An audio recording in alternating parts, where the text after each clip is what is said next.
अखण्डमण्डलाकारं व्याप्तं येन चराचरं तत्पदं दर्शितं येन तस्मै श्रीगुरवे नमः. Sarvebhyo Namaha. Welcome to this session. So we are now in the middle of the 16th chapter. We have covered already 8 shlokas, the first 8 shlokas of the 16th chapter, in which Sri Bhagavan covered 26 daivi qualities, divine qualities. And subsequently, in the last session, we also saw 11 asuri qualities. Asuri means demoniac. So we are now reviewing the asuri qualities. 11 are over, and in today's class, we will go forward. So before we do the next set of qualities, we will look at very briefly the 11 qualities that we saw in the last session. The first one is dambha, which means hypocrisy, duplicity, etc. The second is darpa, arrogance, pride. The third is abhiman, means expectation of more respect, supernormal respect than one is normally entitled to. Fourth is krodha, or anger.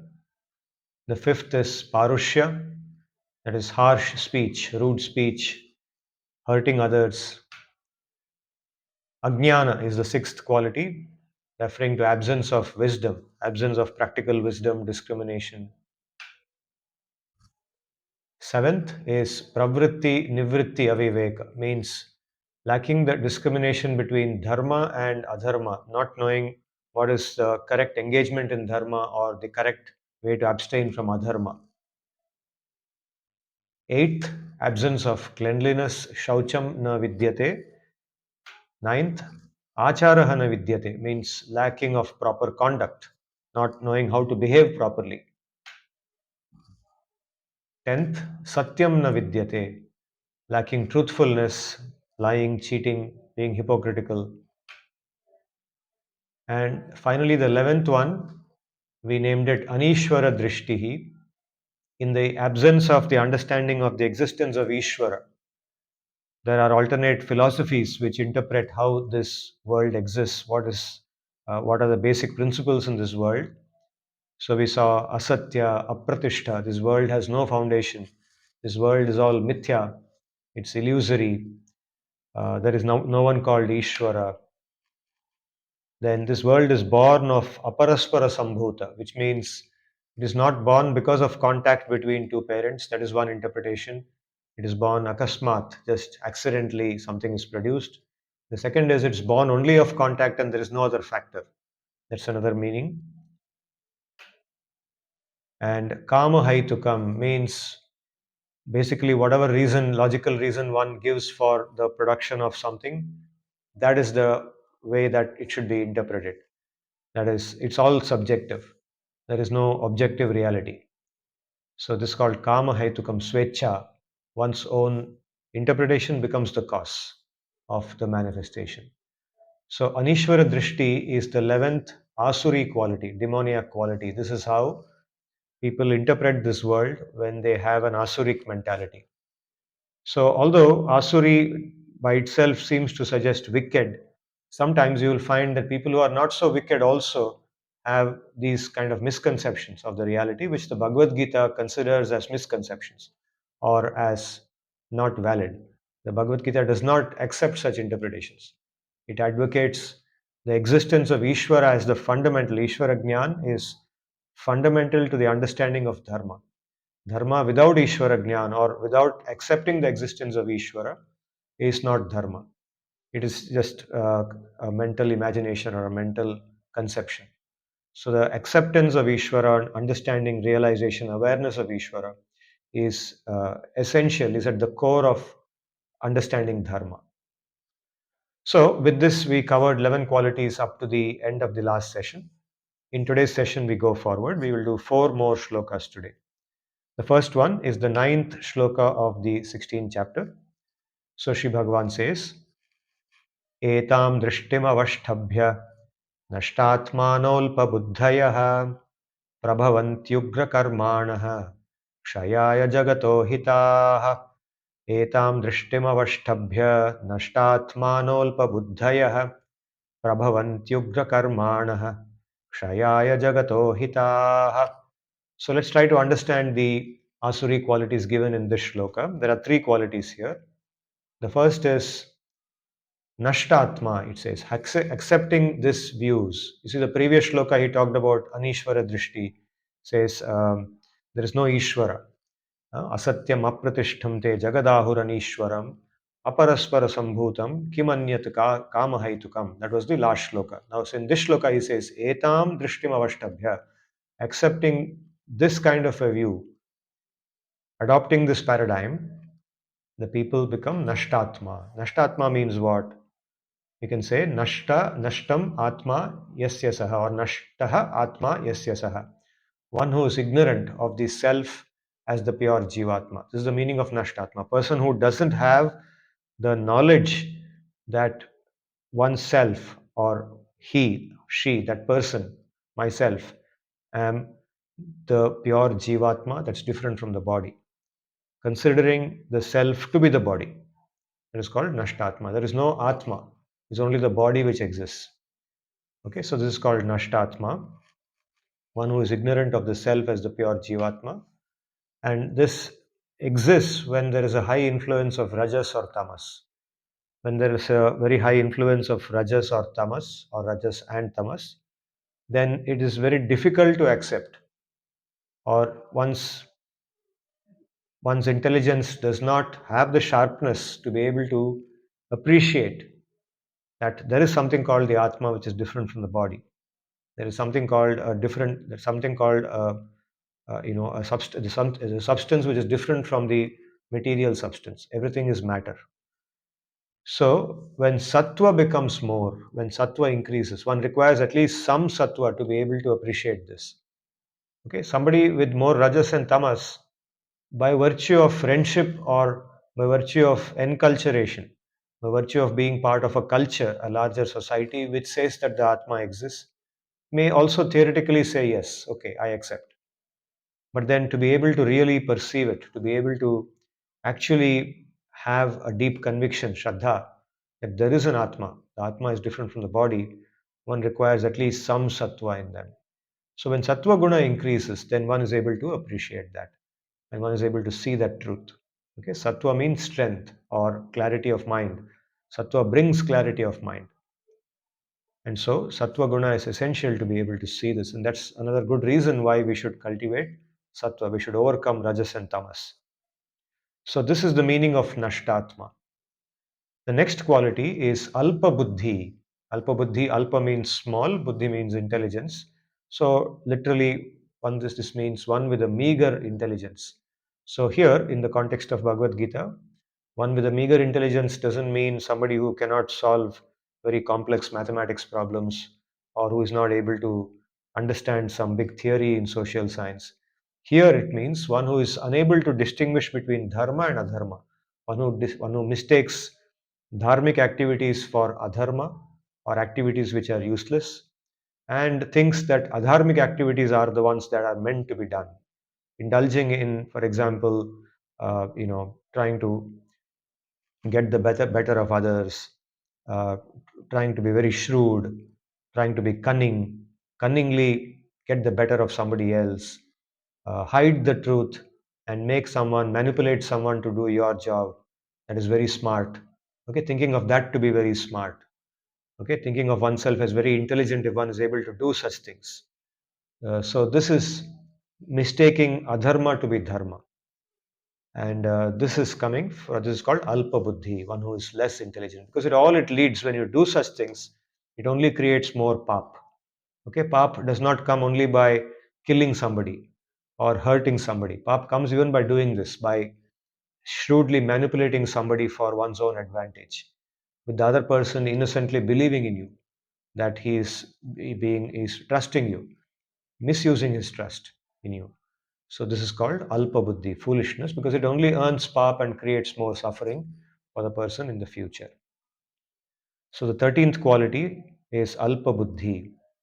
The 14th quality is called ugra karma. Okay, nashtatma alpa buddhayaha prabhavanti ugra karmanah kshayaya jagato ahitaha.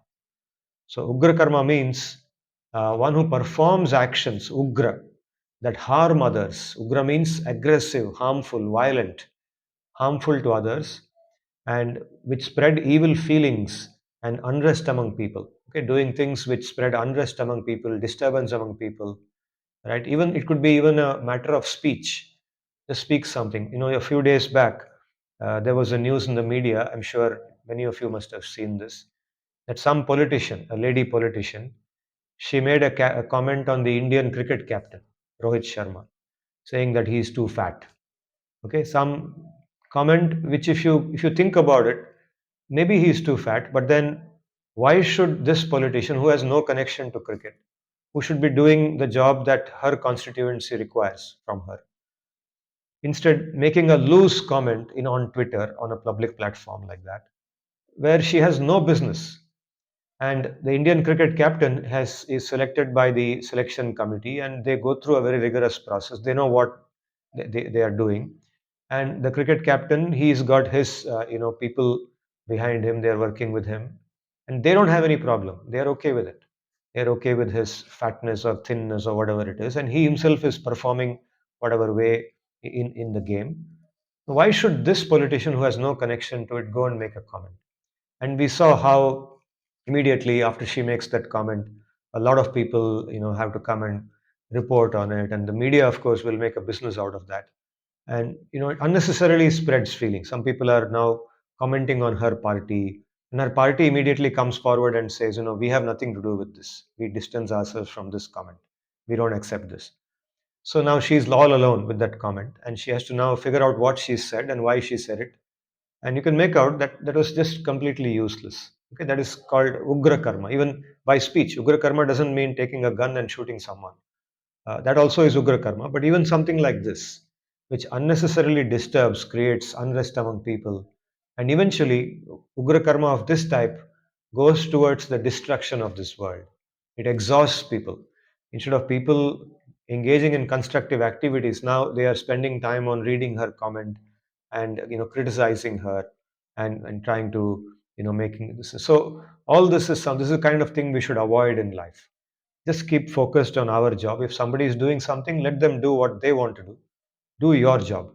Focus on your job. Keep the mind simple and engage in karma, which is useful, which is practical, and which is pleasing to this world, which benefits this world.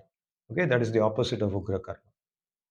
So ugra karma for us is the 14th quality in the list of the asuri qualities. So this shloka, the ninth shloka of the 16th chapter, lists three qualities. Let's review the okay here. So create obstacles to people who sincerely endeavor to realize the self. Yes, ugra karma also does this when people go and disturb those who are sincerely practicing spiritual life, go make fun of them, or try to interfere with their spiritual practices because they don't like it. Because they don't like it, even though those people are not disturbing them, but still they want to go and create problems with them. That is a asuric quality. Okay, so people who are sincerely endeavoring to realize Ishvara, one should actually support them. But if one doesn't want to support them, at least one should keep quiet. One should do their own business. Instead, going and creating obstacles, we see many examples of this. And when you try to practice spiritual life, you will find that people come and make fun of you sometimes. People come and make comments. Some people may appreciate also, but there will also be some people who will make some loose comments on that and try to dissuade you. They will say, no, no, this is not the age for doing all this. This is not the age for reading Bhagavad-Gita. You must read after you retire. Right? After retirement, I've kept a fresh copy of Bhagavad-Gita. Another 20 years from now, I will read it. So this kind of thinking is in alignment with Ugra Karma. So let's summarize this shloka. Etam drishtimavashtabhya nashtatmanolpabuddhayah prabhavantyugrakarmanah kshayaya jagato hitah. Adopting such a view that was described in the previous shloka, those with meager intelligence, unable to see the true nature of the self, care little for the well being of the universe, and engage in harmful activities that lead to its destruction. Next, the 10th shloka. काममाश्रित्य दुष्पूरं दम्भमानमदान्विताः मोहाद् गृहीत्वा सद्ग्राहान् प्रवर्तन्ते शुचिव्रताः काममाश्रित्य दुष्पूरम् दम्भमानमदान्विताः मोहाद् गृहीत्वा सद्ग्राहान् pravartante shuchivrataha. So here again some qualities are described. We will review them. Uh, you can see that there is sandhi here. Mohat grihitva sadgrahan, mohat grihitva asadgrahan. And similarly pravartante ashuchi vrataha. Okay, while reciting we combine the sandhi and recite, but while understanding the meaning we should split the sandhi, which is what I did. Now reviewing the qualities, the 15th quality that is listed here is Dushpura Kamamashritaha. Dushpura means that which is difficult to fulfill, difficult to accomplish. Desires which are very difficult to accomplish, very impossible, almost impossible to fulfill. People hold on to such desires. Okay, for somebody, it may be very, you can say in their in their level of earning, it may be very difficult to do something like go to a major trip. Let's say you want to go to a trip in the African forests and you want to see the wild animals in Africa. Okay, now fine, if you can do it, if you have a lot of money, then it may not require much effort to do it. Money may be insignificant, but let's say somebody doesn't have so much money. Most people in India, actually, we are all, we earn a salary which is good enough to just live a good life, but may not be enough to go and spend luxuriously. But if somebody keeps that desire, many people do. That's why I'm mentioning this, and this eats them up. They have strong desires that I should go here, I should go there, I should buy this, I should have so much jewelry on my body. Different kinds of desires different people have. Or I should have a car, a big car. I'm not happy with the C segment car. I want a E segment car, a long car. So why? Because that's burning them up, it's eating them up inside, because they see others having it. They cannot they cannot tolerate not having one for themselves, and that is dushpura for them. Dushpura means very difficult to fulfill because it's not within their range of earning, nor do they have the ability to, do something by which they can start earning more. For earning more, you may have to get a higher degree, or you may have to, go abroad, whatever. But it's probably not possible within your means for whatever you have been trained in, etc. And it may not be necessary also to make a healthy living, happy living, but the desire. So the desire eats up that person extremely, hard. It's very hard on that person. It could be in the pursuit of wealth, gold, property. It could be in the pursuit of position. Some people don't have so much desire for money as much as they have for position, because possession means power, it means respect, it means fame, and so they badly want that. Some people want to be known as celebrities. They want everyone to talk about them, have their pictures, take selfies with them. When they see others doing it, they want it for themselves, and that eats them up. So they exert efforts which cause enormous stress. Sometimes they work very hard, day and night, thinking that, I should get that, I should reach there, because my brother-in-law is having it, because my neighbor is having it, because somebody else has it. So this mentality of comparison with others drives us mad to also want the same thing, and we burn ourselves out. So this is the 15th quality, and it tells us that this is actually an asuric quality. We should look inside ourselves and see if we are like this. If we have some element of this in us, then we should work to remove it and learn to be happy on the track that we are going. It's not that we should not progress, we should not improve, but we should not burn ourselves out. We should improve in a way that actually benefits others, benefits ourselves, but improve in a healthy manner, which doesn't burn out, which doesn't cause too much stress that we need to take medication. Some amount of tension is good, it's healthy, it helps in progress, but beyond a certain limit, it's absolutely destructive, and that becomes asuri.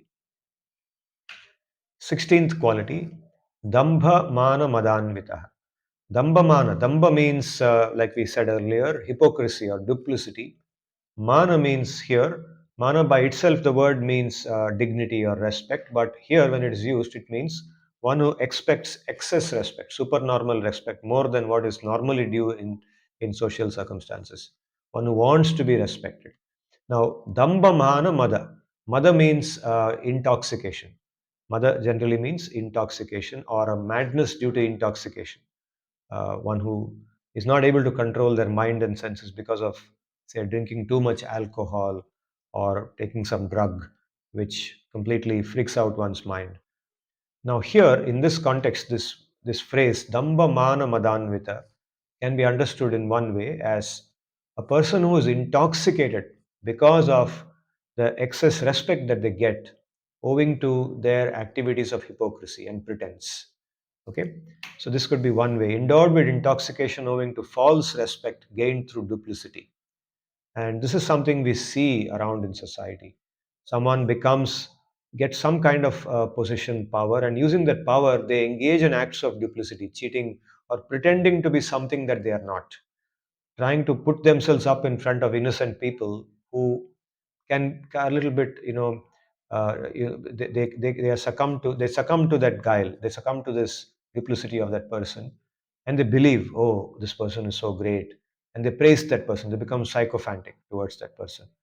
And so this person who is duplicitous now starts getting a false respect, gets respect for something that he is not, he or she is not, and then because of getting that respect becomes intoxicated, starts conducting themselves in ways that they should not conduct themselves, starts speaking things which is loose, which cannot, which does not go well with other people, but because the other people are inferior or in a lower position, they are not able to do anything.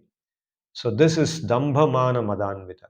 Considers oneself heroic, smart, intelligent, wise, owing to their money, power, etc. And all this is earned by fooling others, by cheating, by collecting bribe from people who are weaker than them, people who are helpless. Okay, on the road, a policeman stops somebody who's a poor person, finds something in the motorcycle which is having some fault. Okay, which normally he wouldn't do with a rich person or a more powerful person. Catch hold of a poor guy and take some 10 rupees from him. Okay, so somehow or the other earn money. Doesn't matter. It doesn't matter how you earn money, but somehow earn money. Fool others, cheat others, take bribe from them, do whatever you can, and then consider yourself very smart. I'm a hero. I'm smart. See how much I earned. Nobody can outsmart me. That kind of thinking. Okay, so mother, this gives rise to a kind of intoxication. This success, which comes from fooling others by duplicity, gives rise to a kind of intoxication, and one then makes very rash decisions with others, which in the little longer run will come back. What we give to this world comes back to us. So this intoxication pays back, pays its interest in course of time, and one then eventually suffers. So this is the meaning of Dambha Mana Madanvita. And this is the 16th quality in the Asuric qualities. Going forward, Asadgraha Grihi. This is also in the word. He says, uh, Mohat Grihitva Asadgrahan. What does it mean? Now, grahaha, the very basic meaning of the word grahaha is a crocodile. The word grahaha is used to refer to a crocodile, or more generally, because a crocodile catches hold of us, right? Catches hold of the creature and does not let it go. Once it catches hold of the person, it won't let go. It may not eat the person immediately, but it will just hold on, right? Until the person becomes completely helpless. So graha here means something that holds on to us, something that we hold on to, or by which we get held, and which we cannot get rid of, an obsession. Asadgraha means a false obsession. Asadgraha grihi means one who holds on to a false obsession, one who gets into a habit, or makes a friendship, gets into a friendship or a relationship with someone which one cannot let go, and which is false, which is destructive, which is harmful. An obsession, a friend, or some object.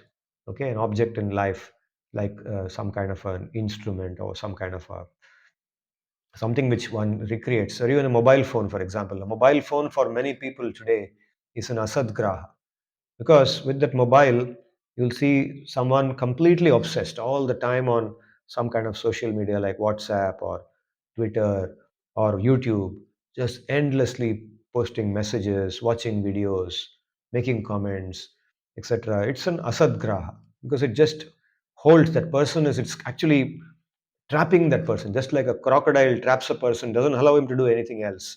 This mobile phone, which didn't exist a few years back, is now in this person's life, and it's not allowing him to do anything constructive. all the time he's obsessed with it. Okay, we do see people like that.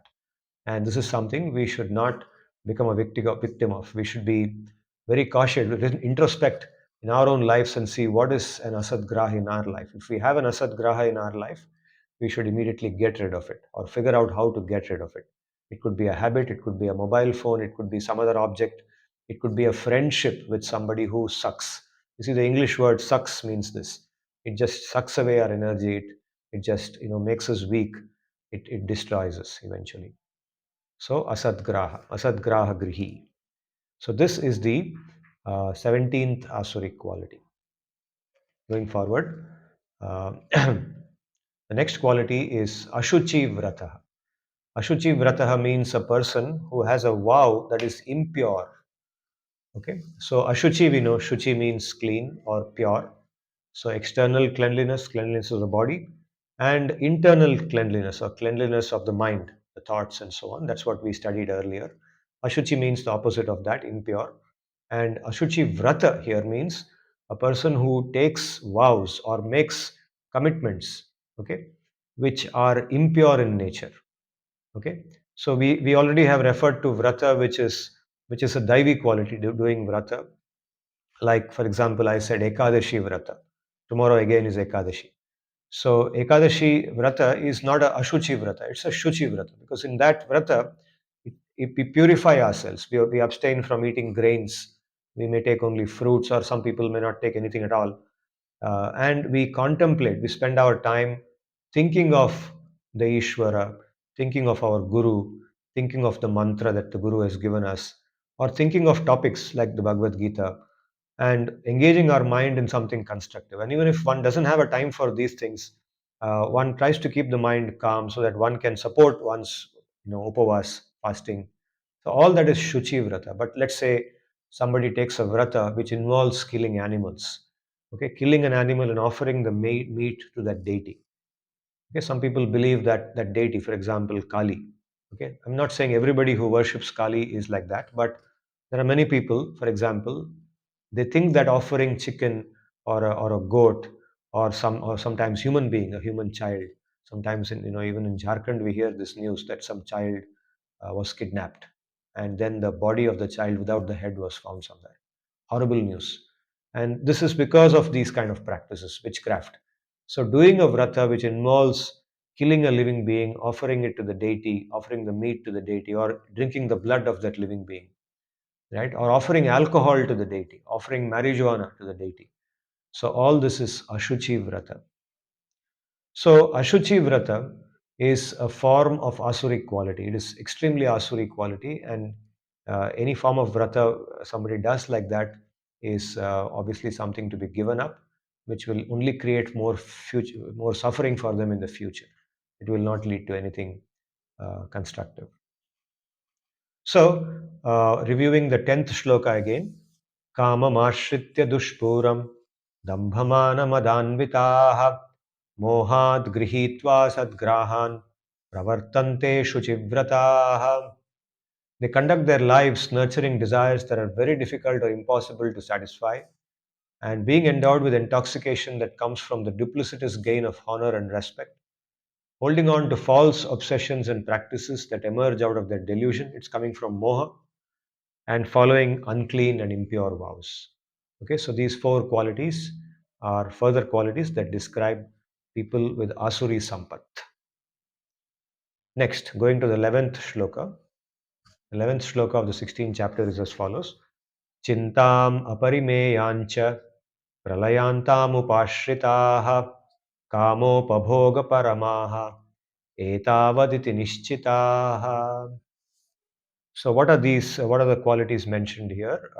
Here we have pralayanta aparimeya chintopashritaha. So here the spelling mistake, it should be ashritaha, ashripa I have put. So pralayanta aparimeya chintopashritaha. What does it mean? Pralayanta means until the time of death. Pralaya means end or destruction. Here it means the death of a person or our death, pralaya. Pralayanta means up till the pralaya. Aparimeya means that which is immeasurable, that which has no It's so large or so much in quantity that it cannot be measured. It's immeasurable. Chinta. Chinta means anxiety, worry. Chintopashritaha. A person who has taken refuge, or a person in whose mind the chinta has taken refuge. Anxieties. Mind is filled with endless anxiety, immeasurable anxiety until the point of death. That is the meaning of this. Has immeasurable anxiety throughout life. Why does this happen? Okay, you can relate it back to what we have already discussed. Because of the desires we have. Innumerable desires endlessly coming one upon the other create anxiety. And each time a desire is fulfilled, it does not end. It creates new anxieties because the desire doesn't satisfy the person permanently. It may temporarily give some relief. At that point, it is satisfied. But again, it comes back. And again, we want more. There is a feeling that, okay, this was not so good as I thought it was. Let me have something better. And this anxiety multiplies when we compare ourselves with somebody else. We have this sense of fair and unfair. You know, if that person gets something before I get it, it's unfair to me. Okay, I see this even in students, even in my doctoral students. Some students come to me, sir, I have not been exempt from the PGP courses. Those students were exempt from PGP courses. Why? So I tell them that's the rule of the institute. The manual says that if you don't have a degree from, or if you have a degree from certain institutes, you will be exempt from the PGP courses. Sir, I have also done from a good college, my MBA. Why can't I be exempt? I know all these subjects already. I say, I know that you're intelligent, but what to do? The rule is like that. No, but it's unfair to me. I said, why don't you look at it in a different way? Why don't you see that these courses actually you are now learning them from XLRI, which is definitely higher ranked institute than where you did your MBA, and you are learning from very good faculty members here. So take it as an enrichment. Even if you learnt good things earlier, let this be a revision, a good revision. Let this be enrichment for you. Think that those people who have been exempt from these courses, they are not getting that fortune. You are getting so much insight. You are sitting with BM and HRM students. They are very sharp. So you learn many things from them also. So your PhD can be better than their PhD. No, no. I should be given less work like they are also given less work. Otherwise, it's unfair to me. So anxiety, unnecessary anxiety, So this sense of unfair is one of the things which kills people. Unfair to me, unfair to me. Again and again we hear this echoing all over the place. Unfair to me. And this creates this immeasurable anxiety because it will never say, I told that student, look, if you do this comparison with others and say it's unfair to you, all your life you will live like this because there will always be people who will be less hardworking than or do less work who are born with a silver spoon. Always you will see people, always wherever you go you will have somebody else in your team or in your company or everywhere who are getting things easier in life than you are getting, and you will always compare and you will always have this anxiety. You will always think life is unfair to you. Give up that thinking and just count what you got. Compare yourself with somebody who got less than what you got. That's the solution. There's so many people, especially if you're living in a country like India, there are so many people always who have less than what you have, and it is so easy to say that I've got more than them. Life has been more fair to me than to them. Why don't we say that? Why do we always compare with somebody who's got more than us? So if you say that, then at least the anxiety will go away. This anxiety will go away. But the best thing is not to compare with anybody, not to compare even with the people who are less than us. Why? Because unnecessarily ego might come.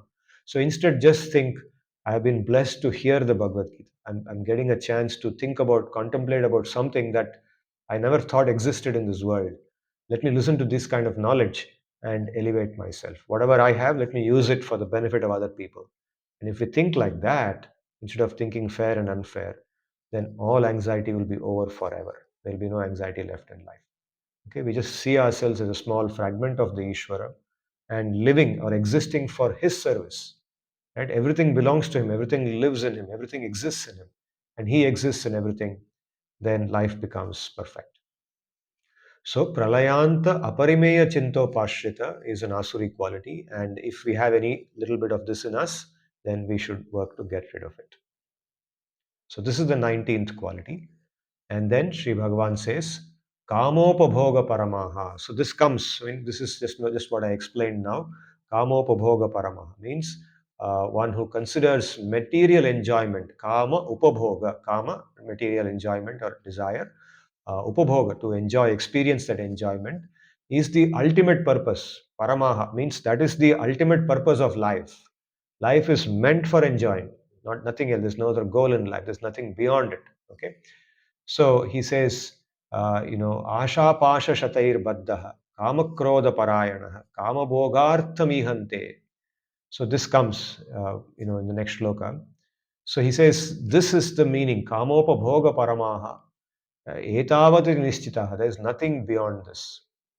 So this is the 20th quality in the 16th chapter, given in the 16th chapter of Bhagavad Gita. This is an Asuri quality. Enjoying, you can see how these qualities are all linked to each other. They are not independent of each other. And you can see, if you understand one quality properly, you can also understand the next quality which comes after it. One who is bound by hundreds of ropes of material desires is called Asha Pasha Shatabaddaha. Asha Pasha Shatair Baddaha, Kamakrodha Parayanaha, Kamabhogarthamihante, Anyayenartha Sanchayaha. So Chintam Aparimeyam cha Pralayantam Upashritaha Kamopabhoga Paramaha Etavati Nishchitaha. That's the shloka we just read. And they live with immeasurable anxiety until the end of their lives, having ascertained that material indulgence is the ultimate purpose and that there is all there is to life. There is nothing beyond it, beyond this much. Going forward, the 12th shloka is what I was just now saying, the 20th quality which we just saw. आशापाशशतैर्बद्धाः कामक्रोधपरायणाः ईहन्ते कामभोगार्थम् अन्यायेनार्थसञ्चयान्. So we saw this just now. Anyayena artha sanchaya. That's the last part of this shloka.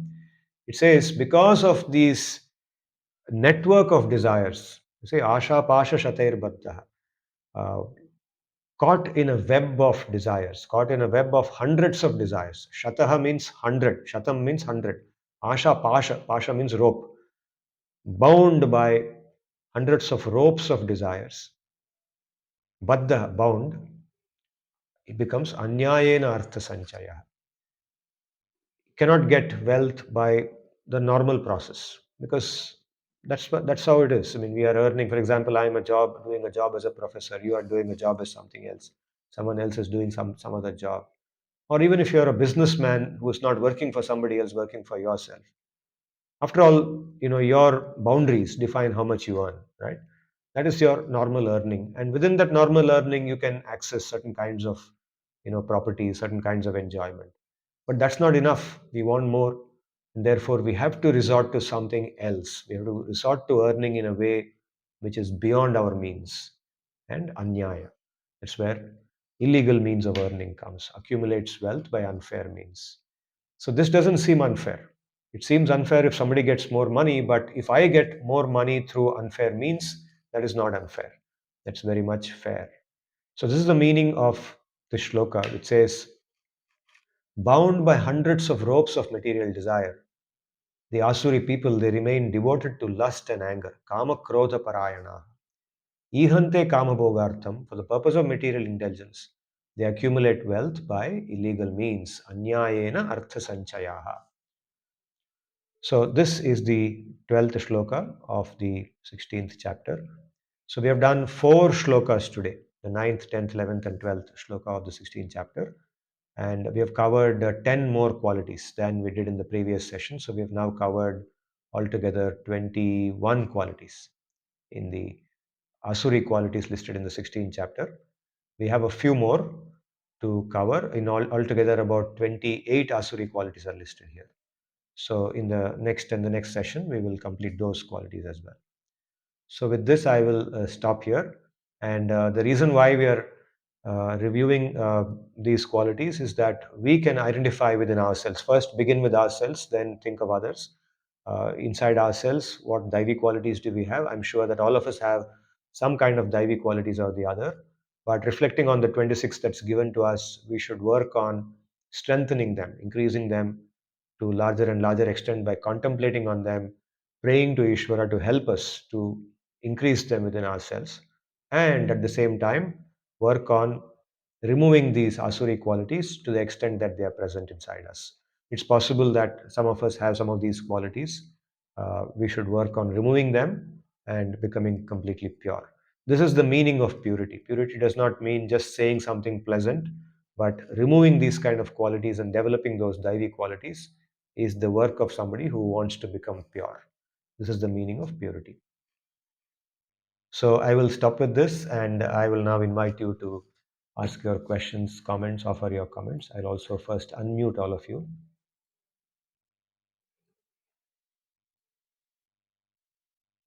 So please feel free to ask your questions by unmuting yourself. Thank you for joining in today.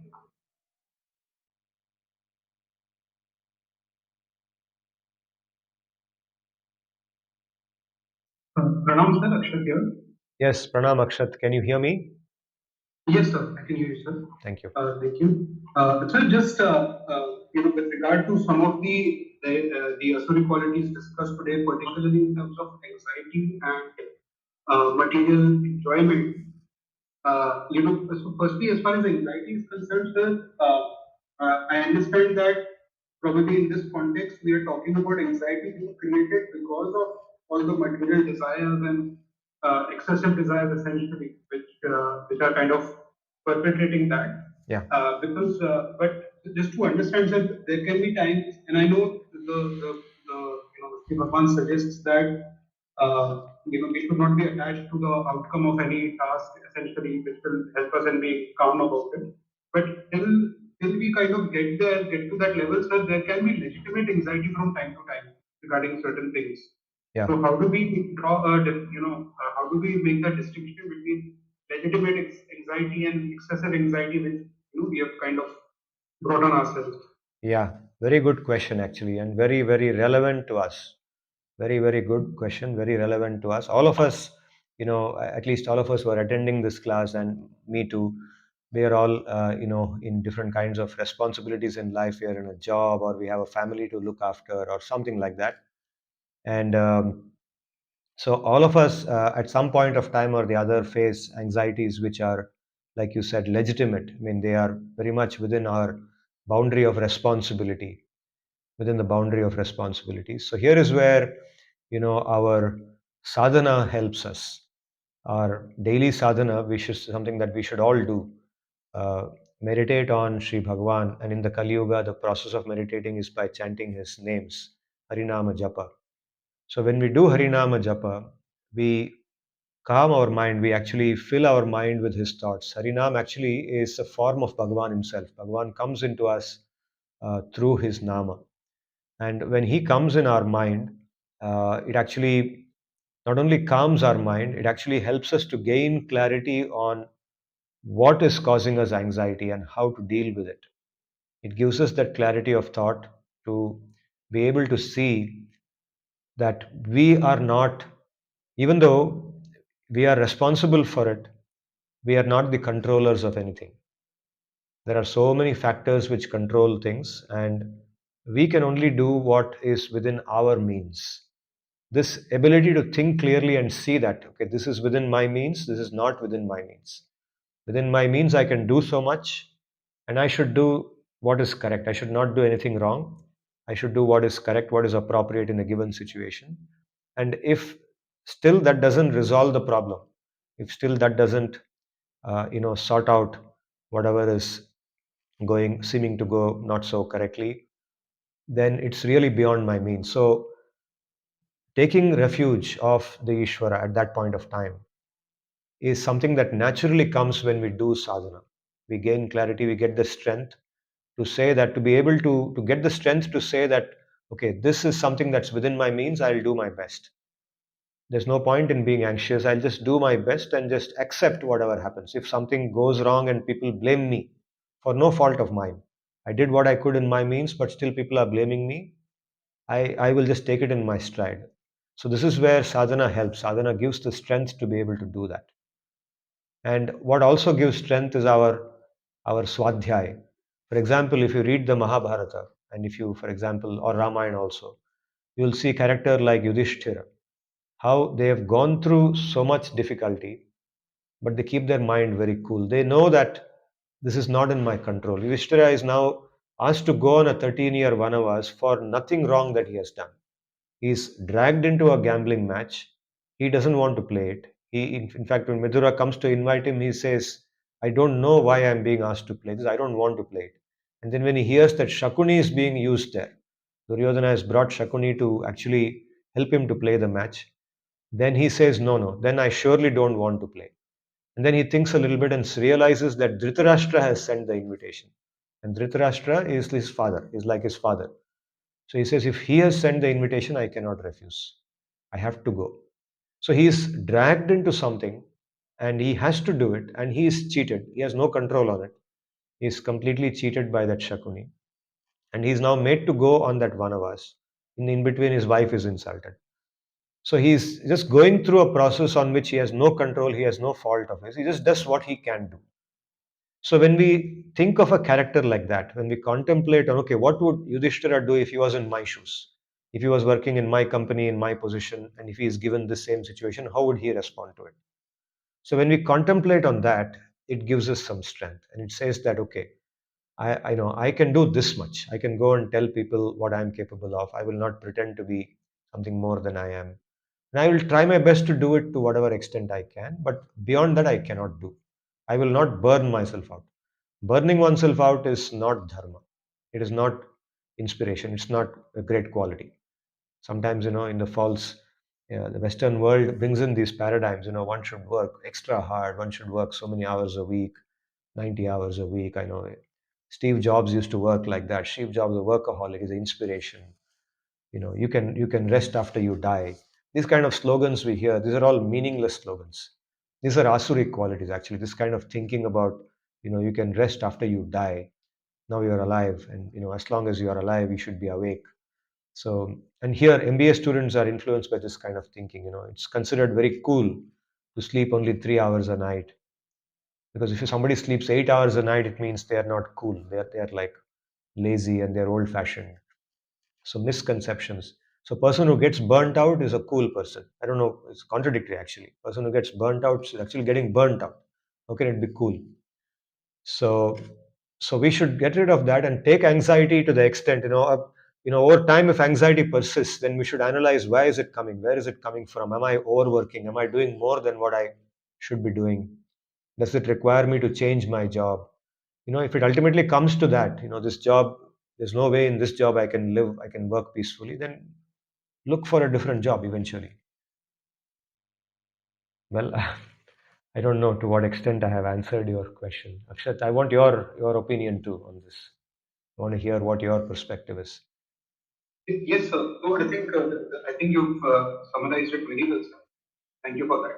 Yeah. What I was also trying to understand is that one part is in terms of, when we are facing any anxiety, and as you rightly said, these are the ways in which we can kind of address it. And of course, performing noun jump, for example, really helps in eliminating a lot of waste from the mind. So that is one part of it. So what I'm also trying to understand is, specifically in the context of the today's show, can we, how do we also differentiate between the anxiety itself being legitimate or not? Because as this shlok kind of tries to imply, essentially there is some anxiety coming in because we are ourselves kind of pursuing the wrong objectives, so to speak. Yeah, yeah. That's where introspection. So we have to become very introspective on our, inside ourselves. Why am I feeling anxious? Go sit quietly for some time and think. Where is this anxiety coming from? Okay, it's coming because of that particular work.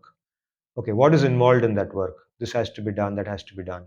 Then ask the question, what if it is not done? Or what if it is not done by that deadline? What if it is done after a few days? Or what if I don't tell that person that thing? Okay, whatever. Ask the relevant questions on that situation and say, why not this? Why only this? Why not something else? What if that doesn't happen? So asking why and why not and what not, etc. Introspecting on that can help you to sort out and identify that, okay, this is an anxiety that I should not be taking. This is not legitimate in my context. This is unnecessary. It's actually harming people, harming me, etc. I think introspection is very important, and I think introspection is something that all of us should have very strongly. Introspection is looking inside and analyzing within ourselves what we are doing right and wrong, not thinking of just what others will say, etc. Okay, that is also important, but first, most basically, looking within ourselves. That I think we should begin, the place where we should begin. So, does it throw some light on what you wanted to know? Yes, sir, absolutely. Hmm. Please do share your experience too, your realizations too. I'm sure you also introspect, you also, you know, have similar thoughts. What would you advise someone if you were in my shoes to the same question? How would you answer it? So, what again? What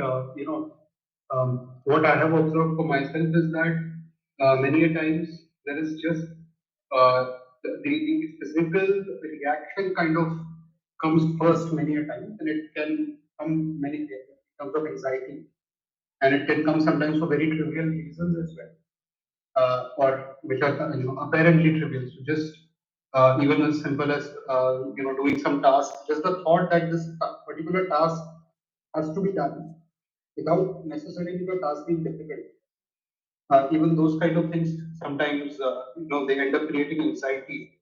And I think what helps is a mixture of some of these practices, sir, in terms of trying to calm the mind by performing some sort of, at least some sort of nam jap, or listening to music or hymns or prayers in that sense. And along with that, again, the introspective in terms of cause of the anxiety, that I think is something which is very necessary to get into and understand. Right. And whether it is something, many times what I've observed for myself is that at the end of it, essentially, it was I was probably overestimating how much importance other people were giving, let's say in the work context or otherwise, to a certain task or a certain deadline, and I was the only one, unduly putting pressure on myself Hmm. that this has to be done or this has to be met, Right. and it was not. Yeah, so that is something which I have definitely observed too. I think it's very important to understand the cause of it, and the kind of do a scenario analysis of potential consequences if Yes. that thing doesn't happen, and then thereupon kind of prioritize. Very much. Wonderful. Yeah, I agree with you. Even I was doing this kind of thing where I would worry myself to death over meeting deadlines, which I found other people were not concerned about keeping, and it was not really required in the context. It's not that we should ignore deadlines, but then the system did not require it to be so hard. The system was fine with violating some deadlines sometimes, and so I was burning myself out on those things. So this is practical wisdom where you introspect and realize that you're doing it the wrong way, and then you actually align yourself to a more peaceful way of living. And all this is required for practicing spiritual life, for our own spiritual elevation. Very much required. So thank you for sharing, and keep sharing, because after all, you also now have more than 10 years of experience in the corporate world. You completed after completing BM from here, and you're now doing your EFPM. So your realizations too, like for anybody else, I would say that too. Please share your realizations with us so that we know. We collective wisdom is always better than one person's wisdom, right? That's why. Good, good. Yeah, Bharat Bhushan has raised his hand. Bharat, please unmute yourself and speak. So in this context, I would like to say that what I had explained some times back, that this is actually anxiety. What Akshat had been saying, it is. I think in simpler words, we can say it is overthinking of the circumstances that we are facing. Hmm. And overthinking actually it is caused by what I have faced. That overthinking is caused by not accepting the things the way it is, Hmm. and just like meeting the deadlines you said, so it is not accepting our own capabilities. Right. Hmm. So these are the things that the simpler, what I experienced that in simpler words we can say that accept the things the way it is, and it will actually reduce the overthinking part, and ultimately the anxiety will go away. Hmm. Hmm. That is the thing, sir. So having certain kind of misconceptions or delusions about reality about ourselves and reality about the others also, Yes, yes, of course. over expecting from someone or over expecting from ourselves, etc. Yes. Right? It's It's like, and the major cause what I thought ki, over expecting not from others, it is most of the time it is over expecting from ourselves only. hmm, That causes the anxiety and overthinking problem, and right. that makes the problem more complex than it is actually. Hmm, hmm. That is my thoughts. Yes, yes.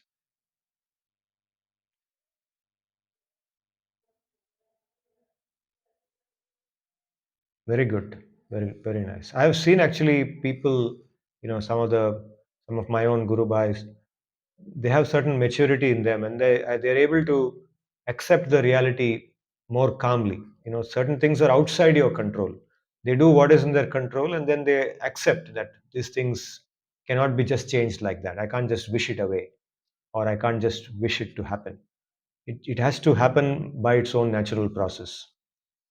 So this realization is very powerful because it calms the mind. It actually cools the mind and helps us to think clearly. And this is where sadhana plays a huge role. If we do our sadhana sincerely, then these things fall in place. The mind learns how to think correctly and automatically gets their ability to sort things out. Things get sorted out. Good. Yes, Thank sir. you. Somewhere I read also said a single word meaning of spirituality is acceptance.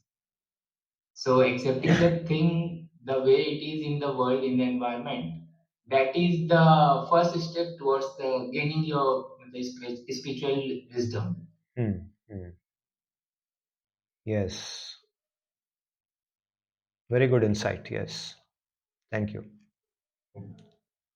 For the information of others, Bharat Bhushan is a FPM student here, full-time FPM student. And before coming here, before being a student here, he has worked for several years in the industry. So he carries with him several years of experience, and he stays in Jamshedpur with his family, and he has two children going to school.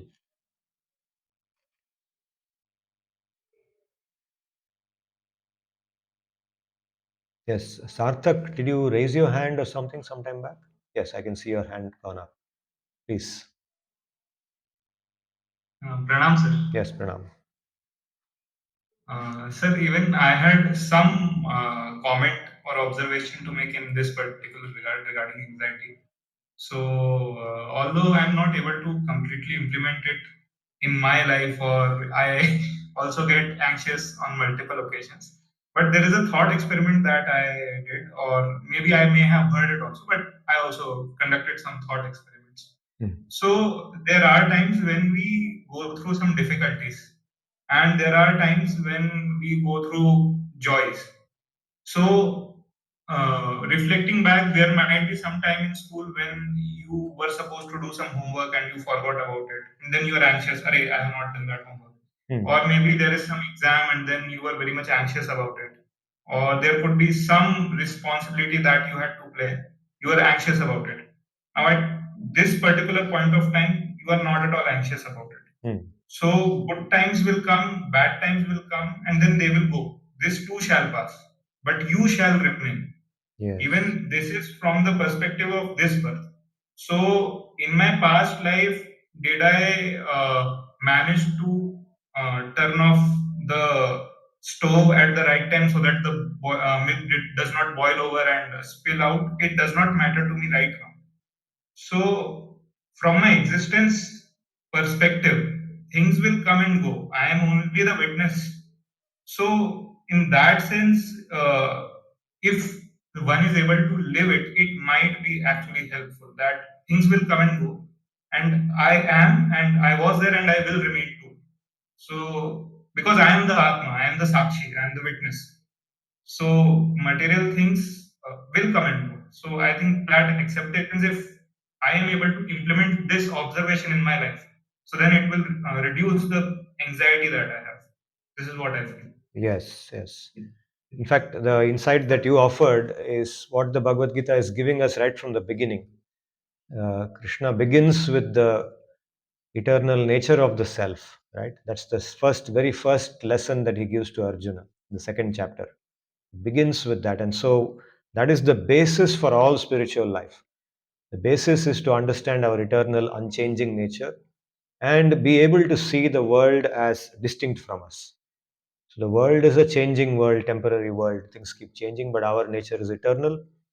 And if we remind ourselves of that every day, when we do, so beginning with the time we do sadhana in the morning to the rest of the day till we sleep at night, if this thought keeps coming back to us now and then and keeps us, looking at the world through that lens, then not only will we stop chasing meaningless things, but we will also be able to handle difficulty when it comes, anxieties when they come, by keeping this perspective that things come and go, but we will remain, we will persist through that. Tomorrow this thing will not be there, but I will be there. Yes. And similarly, when some happy moment comes, we don't get carried away. We just relish that moment. Okay. That's also an important point, that it's not that when we come to spiritual life, our senses become numb or something, and we can no longer enjoy a gulab jamun as much as we did before. No. Actually, we enjoy the gulab jamun even more than we did before because our mind is now free of anxiety. The good things, we relish them even better than before, and the bad things don't trouble us as much as they did before. That's the effect of spiritual life. So, but with both of them, towards good and bad, we know they are temporary. They are coming and going. We have that vision too. And that's the beauty that Bhagavad Gita creates in us. That's exactly the reason why Bhagavad Gita should be taught to everybody. It is not a religious book, it is a book of knowledge. Just like so many subjects are taught in education, right? We don't treat them as religion, we treat them as knowledge. In the same way, Bhagavad Gita is a book of knowledge, and people should see the world through the lens of the Gita. Then a lot of anxiety will come down. And you can do what the country of Bhutan, in Bhutan, we hear about the gross national happiness. That's their, indicator. They don't talk about gross national product or gross national income like we are talking about. That gross national happiness is what they want to maximize. And the best way to do that is to teach everybody Bhagavad Gita. It will maximize gross national happiness if people do that. So I had a secondary, or not to say, I think it's not secondary, but a second observation as well on the lines that you said. So when we are walking on the path of spirituality, so for a sadhaka, not a siddha, but for a sadhaka, so then I think, please correct me if I'm wrong, but I think then even the scholars of different schools, they accept that then it is good to be anxious in a spiritual sense. As in, you should be anxious to get bhakti or mukti. So things like this, or knowledge. So having an anxiety to move towards sattva and beyond it. So that is appreciated. Please correct me if I'm wrong. Absolutely. Absolutely. I agree with you. Yeah. Thank you, sir. Hmm.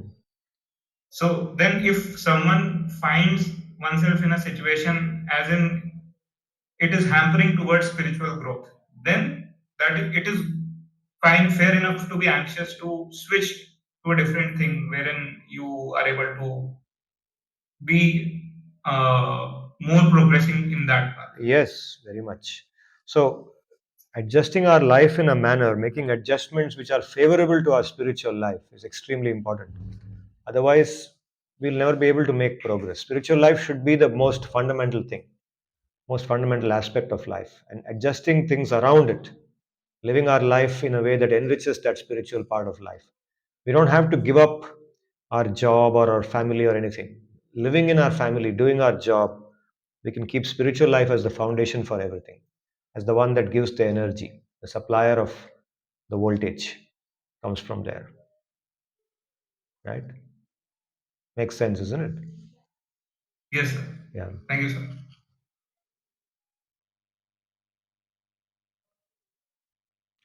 Today we also have a young visitor among us, not a visitor, I'm sorry, a participant in the class, and that is Shashwati.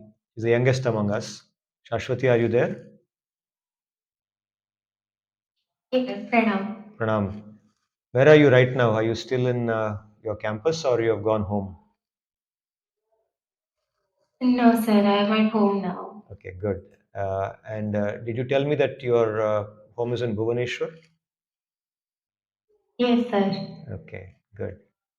So Shashwati has just completed her BM from our Delhi campus, and she's also been placed in a very good job, going to begin her career. So we wish her success in doing this. Shashwati, could you follow what I was saying since you have just joined today? Yes, sir, I understood. Okay, I followed the YouTube videos as well, so I could understand. sure. Please feel free to ask questions if you have any doubts later too. You can send me an email or send me a message. We can talk separately as well. Yes, sir. Thank you.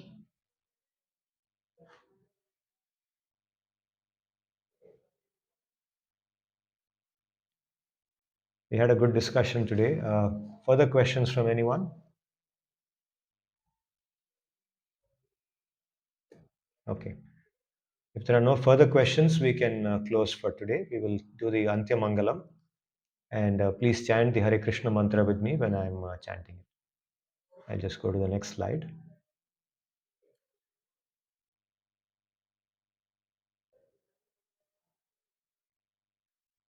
ॐ स्वस्ति प्रजाभ्यः परिपालयन्तां न्यायेन मार्गेण महीं महिषाः गोब्राह्मणेभ्यो शुभमस्तु नित्यं लोकाः समस्ताः सुखिनो भवन्तु हरे कृष्ण कृष्ण कृष्ण हरे हरे हरे राम राम राम हरे हरे हरे कृष्ण कृष्ण कृष्ण हरे हरे हरे राम राम राम हरे हरे हरे कृष्ण कृष्ण कृष्ण हरे हरे हरे राम राम राम हरे हरे धन्यवादाः. Thank you for joining today. We will meet again next Sunday. Thank you.